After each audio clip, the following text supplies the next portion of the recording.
Hey guys, Fix It John here. I just wanted to show you something. I believe we have rats. So I was poking around here. This is usually where we keep our trash can. And I saw these black little specks back behind the tile. And that's a good sign of that you have rats. Now I know rats don't bother anybody else. Our neighbor probably doesn't even have them.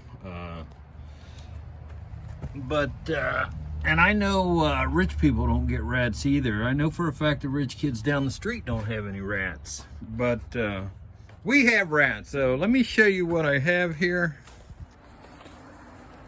Right back here behind all this debris here, I have my feeder, my rat poison feeder. And I have it back here so animals can't get to it. But I think we have a snake back here. And there's some rat turds on top of it here. Make sure there's nothing in there. But I kept, a lot of them you'll see come weighted. This one's not weighted. This is just a light plastic. Oh, there goes a rat. Plastic. Oh, there goes a rat. Oh, there goes a rat. Oh, there goes a rat right there. Hope you don't go inside. All right, I closed the garage door. There was a rat that ran out from there. Now that rat won't go to the neighbors or to the rich kids down the street. It'll just stay here.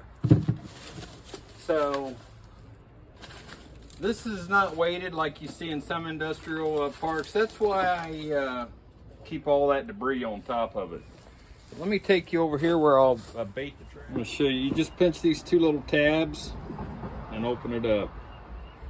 And this is all it is. Let me dump these leaves out and I'll show you how to load it up. So it's the middle of March here in Central Florida. Like I said, it's summertime and it's time for rats to proliferate. That's all it is, these little rods here. Now I'm gonna load this. I'm gonna show you the bait I use. This is the bait I use. And this is the ingredients, diphocyone. The reason why I use this, it takes several feedings for the rat to kill itself. That way if a dog picks it up and eats it, it's not going to kill the dog. Maybe it only gets one bite of it and it's not going to kill the dog, or the dog eats the dead rat and it won't kill the dog. But there are products out there that are called single feeders, and that'll kill a rat right when it eats it. I live in a residential area. There's children around, there's dogs around, there's pets. I don't want to kill anybody's dog. I just want to kill the rats. So it takes several feedings for this rat poison to kill the rat. And what it is it's a peanut butter. It has these little holes in it. And what you do is you just load this trap up. They have rat poison that is granules, and I recommend that stuff that way because if you would just set this in here, just a big chunk loose, a rat will take a bite of that and haul it off somewhere.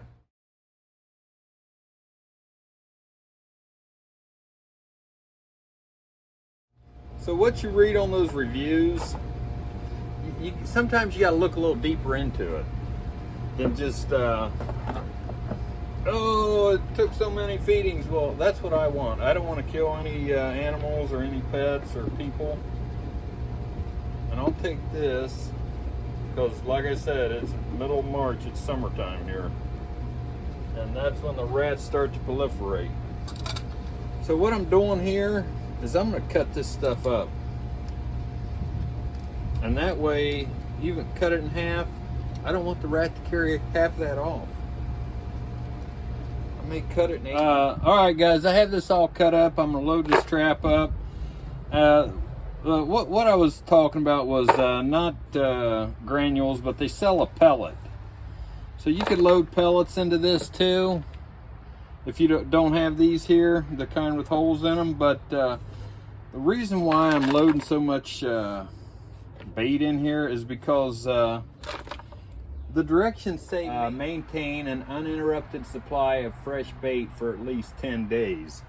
Now, I've loaded these up before in the past, just these here, and rats have just devoured them within a matter of a week, because typically I'll get out once a week and check the trap and the bait station.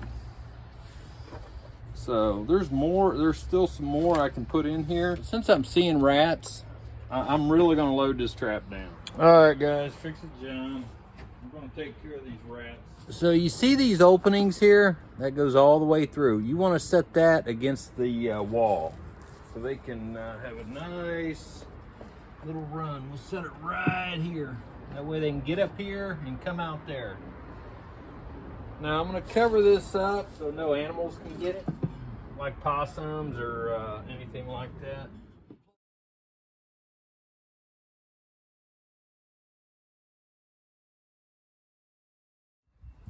All right, guys, still taking care of rat stuff here. The reason why I have you out here is see these palm fronds, these branches.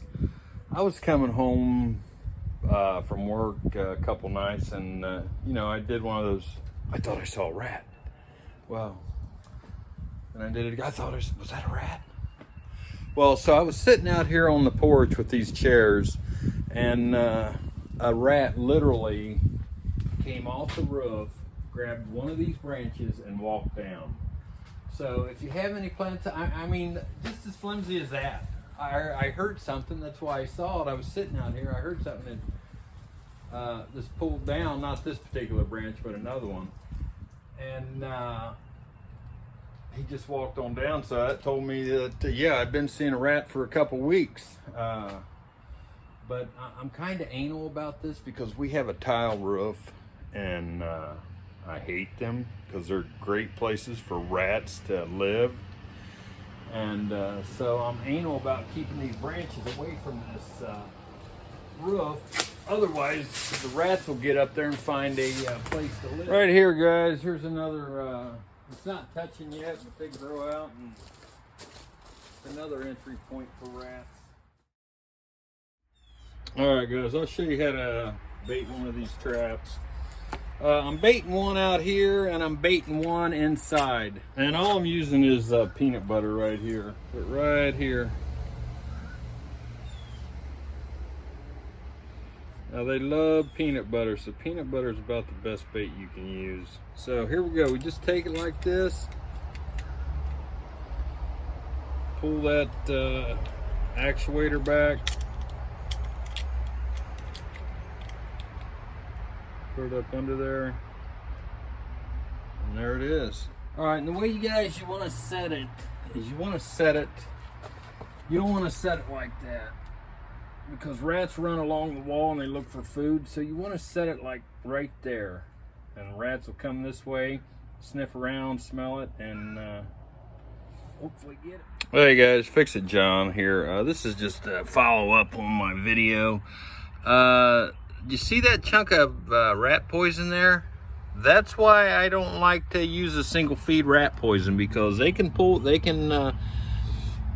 grab a piece and run with it, and anything could pick it up, a child, a dog. That's why I recommend you use pellets. That way they can't travel with them and leave big chunks everywhere. Hey guys, Fix It John here. It's been 9 days since I put the rat poison down, and they're starting to turn up dead. All right guys, anytime you're putting rat poison or rat bait around your house, you want to put it in a secured bait station. And it's the law that you do that too. You're putting it outside. Looks like there's plenty of bait left. It's been about 10 days, so I might put some fresh bait in it, because this bait was a year old. And I want it to smell fresh to attract them. I found one, the neighbor has found some. All right, like I said, I bought me some fresh bait. I thought they would eat more than that. This bait here has an active ingredient of diphocinone. It's what is known as a first generation bait rodenticide. The second generation, and why I like the first generation, is because it takes multiple feedings to kill what you're going after. First generation was not as lethal as the second generation Rodenticide. It takes multiple feedings to kill the rats, so maybe 2 or 3 feedings to kill the rat, versus they have second generation Rodenticide. It can take only 1 feeding. So I mean, if a kid gets it or something like that,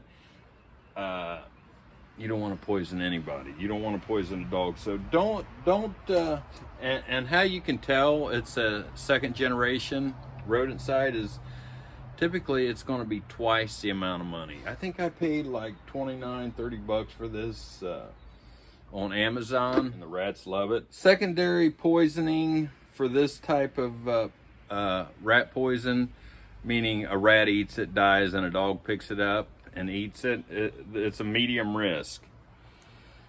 If it's the second generation Rodenticide, it is a high risk that the dog could become ill and die. Okay, and for the first generation of anticoagulants, it takes 6.2 ounces. That's how much it would take for a lethal dose. A 22-pound dog, 50% of them will have ingested a lethal dose of this first generation anticoagulant.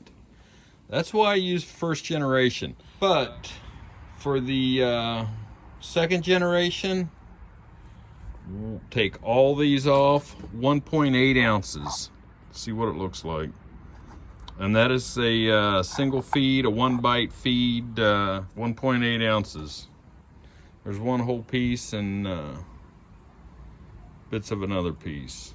That can be a lethal dose from the second generation anticoagulant. And that's typically what they use, an anticoagulant. Some poisons are made to swell the brain, and some are made to cause bloating and kill the pest that way. This one here causes bleeding from the inside. The secondary poisoning for say like a neighbor's dog or child that picks up a dead rat and eats it is medium risk. For a dog or a child to pick up a dead rat with second generation rat poison, it's a high risk. So that's why I use the first generation. Warfarin, there's even lesser effective Rodenticide like the Warfarin. I think I told you 28 ounces to be effective. So only way I would use a second generation anticoagulant Rodenticide is if it was a industrial park or a grocery warehouse or something like that. Residential stores, schools, I wouldn't use anything but the first generation of Rodenticide. And if you're interested, you can read up on that. There's a lot of good articles about it, but this is what I've always used for years, and never had any animals die around my house other than the pests. So yeah, 50% of the dogs that that eat the whole 6.2 ounces of Rodenticide, the first generation anticoagulant, 50% of those dogs will ingest a lethal dose. Now, dog breeds are different, so just one dog breed could eat a certain amount and die, and the other dog breed could probably eat 25 ounces and still live. But if you do suspect your dog bleeding at the gums or have a tarry poop, you need to rush your animal down to the veterinarian clinic where they can give a vitamin K. And what that'll do is help coagulate the blood so they don't bleed to death. And another reason why I don't use the second generation anticoagulant is because the body does not excrete it as well as the first generation. This is what I've read. I'm just relaying this information to you guys, and it's held up in the liver. So if you were to get treatment for your dog, it could take 3, 4, 5, 6 weeks until the poison worked its way through the body of your animal. So, you know, I hope this helps. Always use a bait that there's an antidote, because you don't want to kill anybody or your dog or your neighbor's dog. I bury that thing under some rims, and it does need to be secured before you put it outside. So, like I said, we have rats. I'm going to take care of the problem. Hope this video helped. I want to thank everybody that likes and subscribes to my video, and I want to thank everybody that just watches my video. I really appreciate it. It keeps me motivated. Don't tell the wife I used her scale to weigh this rat poison, or she'll tan my hide. So remember, this is Fix It John. Thanks for watching.